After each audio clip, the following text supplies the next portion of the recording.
जर कोणी मुलगी तुम्हाला दररोज मेसेज कॉल करते तर तिची अपेक्षा असते तुम्ही तिच्यावर लक्ष द्यावं.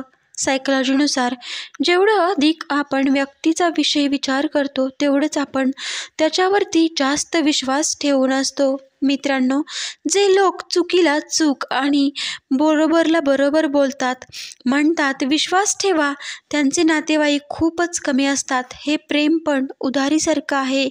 लोक घेतात पण परत माघारी देण्याचं विसरूनच जातात. कमावणं आणि कामी येणं या वेगळ्या भिन्न गोष्टी आहेत. कमावल्यानं रोटी मिळते आणि कामी आल्यावर आशीर्वाद. एखाद्याला तुम्ही मनापासून पसंत करता आणि त्याला तुमची कदर नसेल तर ही त्याची बदनसीबी आहे, तुमची नाही.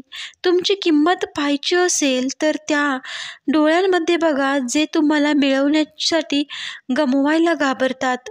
प्रेम खरं आहे की खोटं हे तेव्हा समजतं जेव्हा वेगळं होण्याचं ऐकूनच डोळ्यात पाणी येतं. मित्रांनो, व्यक्ती आणि वेळ दोघांची कदर करा. दोन्ही कधीही निघून जातात. शरीराची काळजी किंवा रक्षा पैशापेक्षा जास्त केली पाहिजे, कारण शरीर बिघडलं तर धन पण संरक्षण करू शकत नाही. लोक शब्दाचा वापर कमी करतात. विश्वास ठेवण्यासाठी तुमच्यात इमानदारी असली पाहिजे. 4 चांगल्या गोष्टी बोलल्याने विश्वास जिंकू शकत नाही. चहा आणि चारित्र्य जेव्हा पडतं तेव्हा डाग लागतोच. जन्मठेपेसारखी असतात काही नाती, जिथं जामीनदार असूनही सुटका होत नाही. स्त्री जेव्हा पुरुषाकडे अट्रॅक्ट होते तेव्हा या 2 गोष्टी पाहते.